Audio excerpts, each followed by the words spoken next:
சினிமாவில் எல்லா ஹீரோஸ்க்கும் இருக்கும், அப்ஸ் அண்ட் டவுன்ஸ் நிறையா இருக்கும். ஒரு வெற்றி படம் கொடுப்போம், 3 படம் கொடுத்ததுக்கப்புறம் வந்துட்டு தலையில் தூக்கி வச்சுப்பாங்க. திடீர்னு ஒரு 2 படம் ஓடலன்னா அதை பேஸ் பண்ணி தான் மார்க்கெட் இருக்கும். அப்போ வந்துட்டு அவருக்கு மார்க்கெட் இல்லைன்னு சொல்லுவாங்க. அப்போ திருப்பியும் அந்த மாதிரி ஒரு ஃப்ளக்சுவேட்டிங்கான ஒரு பீரியட் நான் இருந்தபோது எனக்கு லைஃப் சப்போர்ட்டாக இருந்து கொடுத்த படம் தான் Kalidas. It became an hashtag comeback film for me அப்படின்னு. ஏன்னா நான் இண்டஸ்ட்ரிட்டு எங்கேயும் போகல, இதே இண்டஸ்ட்ரியில் நான் இருக்குங்கிறனால தான் 23 வருஷமாக நான் சர்வை பண்ணி அடிச்சு ஏறி வந்துகிட்டு இருக்கேன். பட் ஆஃப்கோர்ஸ் அந்த பிஸ்னஸ்ன்னு வரும்போது பார்த்தீங்கன்னா, what is your last film, கடைசியாக உங்கள் படம் என்ன ஓடி இருக்கு, அதை பொறுத்து தான் எல்லாமே இருக்கும், இன்க்ளூடிங் த கரண்ட் ஃபிலிம், நீங்கள் சைன் பண்ணுற ஃபிலிமோட பட்ஜெட்டாக இருக்கட்டும். ஸோ அப்படி நான் இருந்த கட்டத்தில் எனக்கு ஒரு கம்பேக் ஃபிலிமாக இருந்தது Kalidas. So coming to Kalidas 2, first of all இந்த படத்தை நாங்கள் ஆரம்பிக்கும் போது ஒரு காம்பேக்டாக ஒரு க்ரைம் த்ரில்லர் மாதிரி தான் ஆரம்பிக்கணும் அப்படின்னு ஆரம்பித்தோம். But it became a bigger film. இப்படி ஒரு பெரிய ஒரு படமாக மாறினதுக்கு முக்கிய காரணம் Senthil sir. Thank you so much sir. And Narayanamurthy sir and Yogeswaran, இவங்க 3 பேருக்கு தான் நான் நன்றி சொல்லணும். எனக்குமே ஒரு நெகிழ்ச்சியான ஒரு தருணம். ஏன்னா ரீல்ஸில் தான் நிறைய ஆடியோ லான்ச்சஸ் நான் பார்த்துருக்கேன், நானும் பண்ணிட்டு தான் இருக்கேன் படங்கள். பட் நிறைய படங்களுக்கு எனக்கு ஆடியோ லான்ச் வந்தது கிடையாது. இது அவுட் ஆஃப் சிம்பத்திலாம் சொல்லலை, இதுதான் ரியாலிட்டி. ஒரு ஸ்டேஜுக்கு மேலே நான் அதை எடுத்துக்கிட்டேன். நம்மளுக்கு ஒரு நல்ல தயாரிப்பாளர், நல்ல ஒரு பெரிய செட்டப்பில் அமைஞ்சால் மட்டும்தான் இதெல்லாம் அமையும் அப்படின்னு. அது எனக்கு இந்த படத்தில் அமைஞ்சிருக்கு. I think thank you so much sir.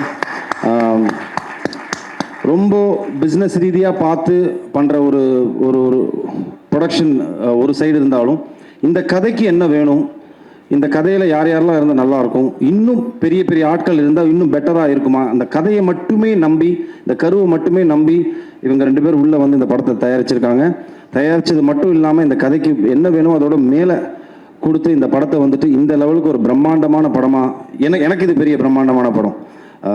I know there are lot of bigger films நான் இண்டஸ்ட்ரியில் எடுத்துகிட்டு இருக்காங்க. பட் எங்களை பொறுத்த வரைக்கும் இது ஒரு பெரிய படம். ஸோ அப்படி பண்ண என்னோட தயாரிப்பாளர்களுக்கு ரொம்ப ரொம்ப நன்றி sir.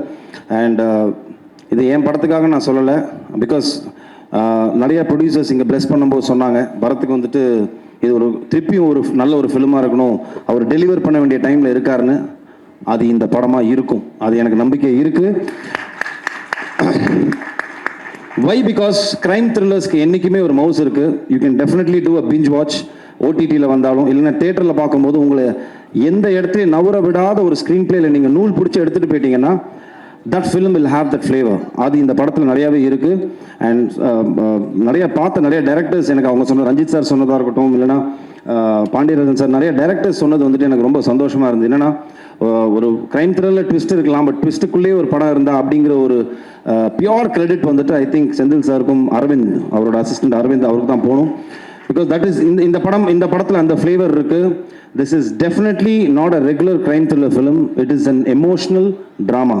This film has lot of flavours. ஒரு போலீஸ்காரனுக்கு வந்துட்டு ஃபர்ஸ்ட் காளிதாஸ் ஏன் ஒரு வேற ஒரு ஆங்கிளில் பத்திரிகை நண்பர்களும் அதை பாராட்டுறதுக்கு ரீசன் என்னன்னா, போலீஸ்காரனோட எமோஷனல் சைடை காட்டியிருப்போம். அதே மாதிரி இந்த படத்தில் கிரைம்லேயே 2 கிரைம் இருக்குது, organise crime, emotional crime. So this film is based on that. ஒரு எமோஷனல் கிரைமில் என்னென்னலாம் நடக்குது அப்படின்னு. அண்ட் போலீஸாக ட்ரெஸ் போட்ட 2 படத்துலையுமே நான் துப்பாக்கி எடுத்தது கிடையாது, கத்தி எடுத்தது கிடையாது, எவனையும் கத்துனது கிடையாது, மிரட்டினது கிடையாது, பஞ்ச் டைலாக் பேச எதுவுமே பண்ணது கிடையாது. யூ கேன் சி காளிதாஸ் 1ல் என்ன ஒரு சட்டிலிட்டி, ஒரு ஃப்ளேவர் இருந்ததோ அதே ஃப்ளேவர் இந்த படத்துலையும் இருக்கும். அப்படிப்பட்ட ஒரு ஒரு ஒரு ஒரு ஒரு கிராஃப் நான் மெயின்டைன் பண்ணியிருக்கேன் இந்த படத்தில்.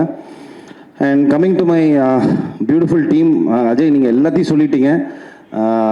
Cost, crew, members, ABC, technician, லைட்னு எல்லாம் போய் சொல்லியாச்சு. ஸோ நான் let me keep it short to my cast. Starting with Bhavani. I think அவங்க சொன்ன டிஸ்கஷன் தான் எனக்கும் செந்தில் சாருக்கும் வந்தது. ஃபஸ்ட்டு கேள்வி நானும் கேட்டேன், சார் எல்லாம் ஓகே சார், காப் யூனிஃபார்ம் போடும்போது காம்பினேஷன் ஷாட் வைக்கும்போது எப்படி சார் மேட்ச் பண்ணுவீங்க அப்படின்னு கேட்டேன். ஏன்னா 2 பேருக்கும் இப்படி இருக்கும், அவங்க காப் யூனிஃபார்மில் எப்படி இருப்பாங்க சார்னு. I think that is purely and creators trust தான் அது. அந்த ரைட்டிங்கில் இருக்கிற ட்ரஸ்ட், அந்த கேரக்டர் நீங்கள் வந்துட்டு உருவாக்கும் போது இருக்கிற ட்ரஸ்ட் வந்துட்டு பவானி மேலே வச்சாங்க. The first day when she came, cop ட்ரெஸ்ஸில் இல்லை, அவங்க ஃபர்ஸ்ட் டே வந்துட்டு அவங்களோட ஒரு அது என்ன சொல்லுவாங்க அன்யூனிஃபார்மில் அதில் வரும்போது அந்த கேரக்டர் கேரி பண்ண விதம் இருக்குல்ல, கான்ஃபிடென்ட்டாக அந்த கேரக்டர் கேரி பண்ணி இந்த டயலாக்ஸ் இருக்கட்டும், அவங்களோட இந்த வேஷி அந்த கேரக்டர் வெளியில் எடுத்துகிட்டு வந்த விதம், ஐ திங்க் நீங்கள் பயப்படவே வேண்டாம். இந்த படம் வந்ததுக்கப்புறம் படம் பார்த்து இவங்க கேரக்டர் ரொம்ப கன்வின்சிங்காக இருக்கும். ஏன்னா அந்த லெவலுக்கு வந்துட்டு ரொம்ப நீட்டாக இருந்தது, மேலேயும் இல்லை கீழேயும் இல்லை, கரெக்டாக ஒரு கிராஃப் இருந்தது Bhavani. So you don't have to worry, size does not matter, it is the performance which matters, that is always there, so don't worry. And Aparnathi, I think இருக்கை பற்றோட பெரிய ஃபேன், அவங்கள்ட்ட நான் சொல்லியிருக்கேன். வெரி ரொம்ப ரியலிஸ்டிக்கான ஒரு ஆக்டர்ஸ் நீங்கள். யதார்த்த கதைகள் நிறைய நடிங்க. யதார்த்த கதைகள் பண்ணுறதில்ல, எம்டன் மகன் மாதிரி அந்த மாதிரி நிறையா கதைகள் வந்துச்சுன்னா நடிங்க தயவு செஞ்சு. Very realistic actress. இந்த படத்தில் வந்துட்டு ஒரு நிறைய எமோஷ்னல் சீன்ஸ் அவங்களுக்கு தான் இருக்கும். ரொம்ப அழகாக கேரி ஃபார்வர்ட் பண்ணியிருந்தாங்க.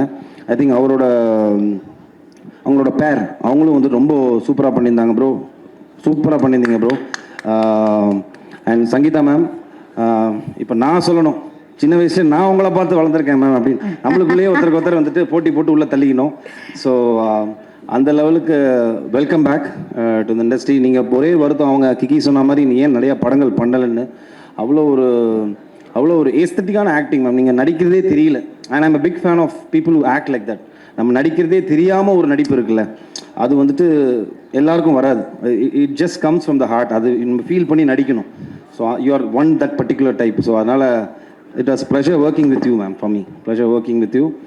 And coming to you Ajay, I think it's a dream launch for you. You're blessed to have a launch like this. கரெக்டாக யூஸ் பண்ணிக்கோங்க. கதிரேசன் சார் சொன்ன மாதிரி சினிமாவுக்கு நீங்கள் சின்சியராக இருந்தால் சினிமா உங்களை பார்த்துக்கும். That is only underline. நீங்கள் வந்துட்டு சினிமாவுக்கு ரொம்ப சின்சியராக இருங்க, ஹானஸ்ட்டாக இருங்க, it will take care of you. I think you are blessed to have a father like this, to get a launch for you like this.